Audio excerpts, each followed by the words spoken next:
All right, buckle up, everybody. We're doing a deep dive today, and you guys chose this one. Geographic tongue. Ever looked in the mirror and thought, wait, is that a map on my tongue? It's a pretty wild condition when you see it for the first time, and a lot of people don't even know what it is. It's way more common than you'd think, though, right? Yeah, for sure. So today we're going to be tackling geographic tongue. We're going to go way beyond just, like, the basics here. You guys had a ton of questions about this one, so we've read all the research so that by the end of this, you're going to be basically experts. And maybe win some trivia nights, too. Exactly right. You'll be able to impress all your friends. But first, can we talk about what it actually looks like? Because it's called geographic tongue, so I'm picturing, I don't know, like little continents on your tongue moving around like tectonic plates. Am I close? You're not far off, actually. The map analogy is a good one. So imagine this. You've got these smooth red patches that show up on your tongue. And just like you said, they move around, they change shape. No way. So they really do look like, kind of like continents moving around. Yeah, they change over a few hours sometimes even. And it's this constantly changing pattern that gives geographic tongue its name. Wow, that's wild. But okay, so that's what it looks like. But is that like a bad thing? Should people be worried if their tongue looks like a world map? Not really, no. It's mostly an appearance thing, and like I said, tons of people have it and don't even know. Sometimes dentists even find it during a regular checkup. Wow. Okay, so no need to freak out if you see it. Hmm. But hold on a like microscopic level, what's actually going on to cause those patterns? Good question. So what you're seeing is the papillae disappearing. The what now? The papillae, they're the tiny bumps that cover your tongue.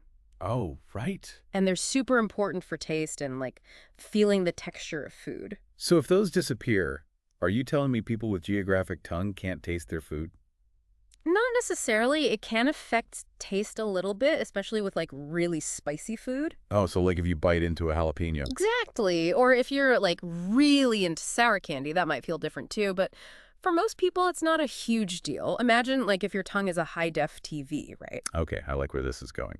Geographic tongue is like turning down the resolution a little in some spots. You're still getting the picture, just maybe not as crisp. That makes sense. Yeah. So not exactly a culinary catastrophe then, which is good news. But let's talk about, well, I guess the elephant in the room, or on the tongue in this case. Yeah, I see what you did there.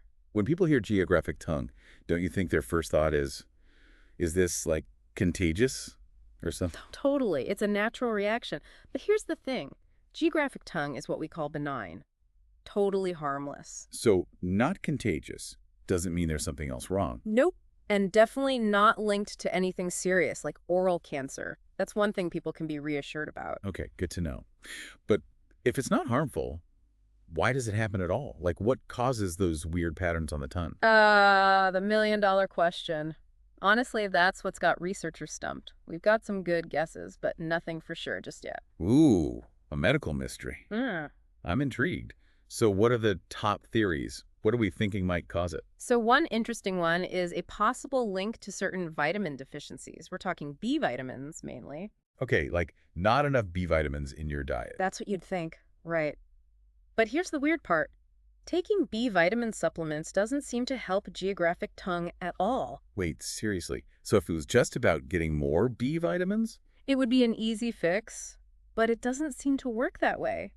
Which has some researchers thinking it might be about how your body uses B vitamins, not just how much you're getting. So maybe an absorption issue then, or maybe like we don't even fully understand all the different B vitamins yet and what they do. Exactly. A lot more research is needed.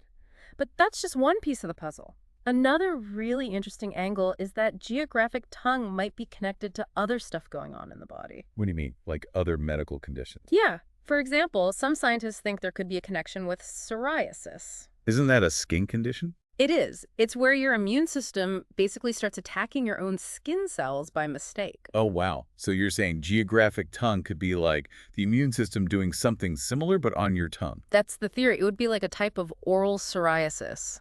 But again, this is all still being studied. Wow, that's wild. So we've got B vitamins, the immune system.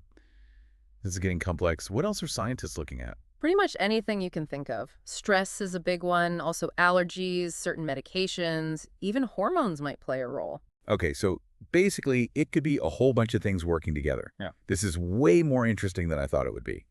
But let's get practical for a sec. Mm-hmm. What if someone listening is dealing with geographic tongue right now, and it's bugging them.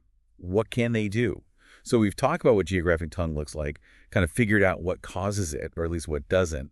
And now I think the big question is, what can you actually do about it? Right, because for most people it's not a big deal, but I know it can be uncomfortable sometimes. Totally. So any magic cures out there? If only. Unfortunately, no. There's not a way to just make it go away completely. Who cares? But, and this is important, if it's bothering you, you're not stuck with it. Yeah. There are things you can do to feel better. Okay, now we're talking. What's the game plan? Well, first things first, good oral hygiene is key. You know, brushing, flossing, all that jazz.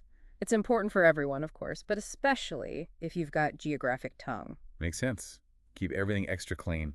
What about what you're eating? Any connection there? Definitely. Think about things like spicy foods, really acidic stuff, you know, anything that would make your mouth feel kind of sensitive anyway. Right, all the good stuff. Exactly. Yeah. It's different for everyone, but basically, if you notice certain things make your tongue feel worse, maybe lay off those for a bit. So it's about paying attention to what your body's telling you. Got it. But what about when that's not enough? What if it's really bugging you? That's when you might want to loop in your doctor. They might suggest something like an over-the-counter antihistamine. Oh, really? Like the stuff you'd take for allergies? Yeah, there are special ones that are gels you can put directly on your tongue. Or they might recommend something else to help numb the irritation. Just depends on what's going on. So basically there are options. That's good to know. It seems like the takeaway here is that geographic tongue is one of those things where, yeah, it's kind of weird, but it's not usually a sign of something being seriously wrong. Exactly. It's like having, I don't know, a quirky friend.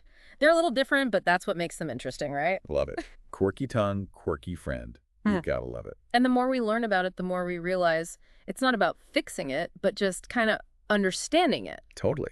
And maybe even appreciating it a little. It's a reminder that our bodies are capable of some pretty wild stuff. 100%. Who knows what other mysteries we'll uncover about it down the line. That's right. Maybe someone listening to this right now will be the one to figure it all out. And that's what we love about these deep dives, taking something that might seem kind of random and really digging in, you know? There's always something new to discover. For sure. And sometimes the things that seem the strangest at first glance can teach us the most. Absolutely. So next time you're looking in the mirror, don't be afraid to stick your tongue out and take a good look. You never know what you might find. And if you do happen to spot a mini-map, remember, you're not alone. Thanks for joining us on this deep dive into geographic tongue. Until next time, keep exploring and keep those questions coming.